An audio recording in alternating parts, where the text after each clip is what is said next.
Imagine this. You're at the airport, passport in hand, ready to head home after an incredible trip.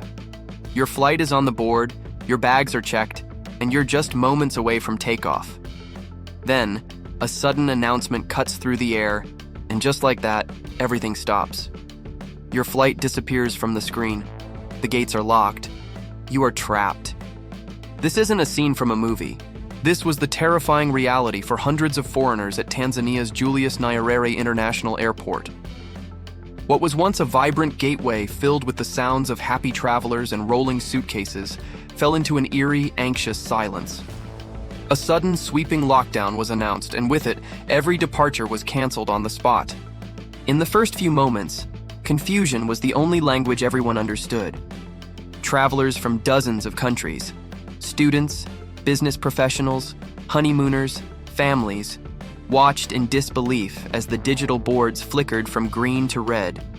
Their flights, their connections, their paths home had all vanished. The lockdown, a drastic response to a health crisis, had become an invisible wall, trapping them between worlds. Whispers of worry turned into waves of panic. People huddled in groups, clutching their phones, desperately trying to reach loved ones waiting on the other side of the world. What's happening? How long will this last? Will we be able to get out?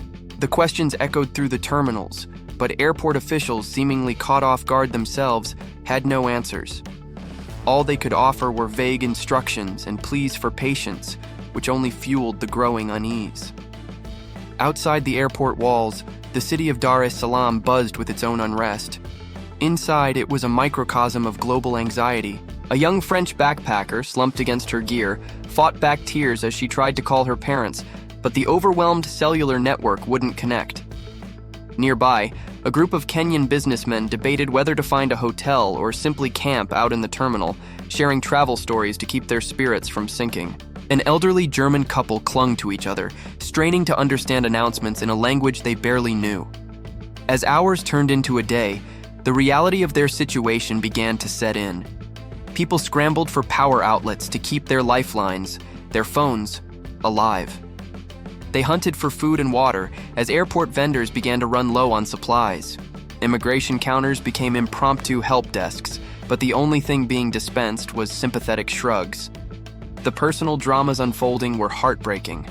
A South African woman, her voice trembling, worried about her dwindling supply of essential medication back home.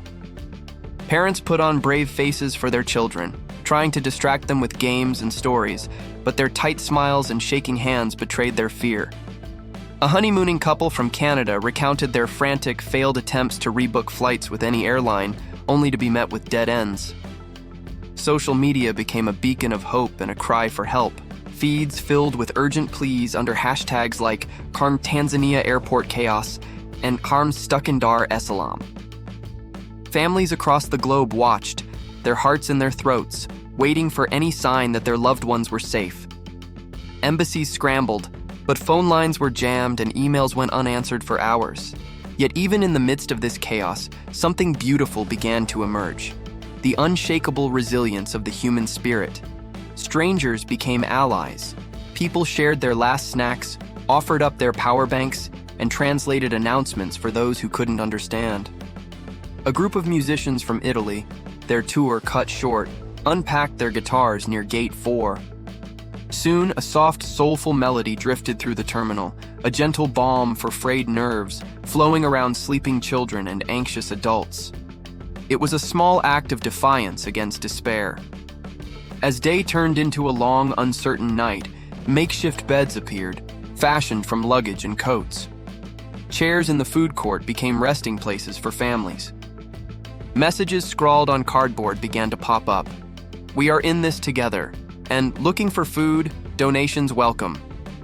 Volunteers emerged from the crowd, organizing groups by nationality, helping newcomers find a spot to rest, and sharing what little information they could find.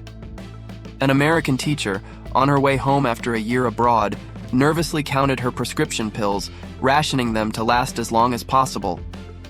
Across the hall, a Nigerian engineering student led his classmates in folk songs, their voices rising together in a chorus of hope.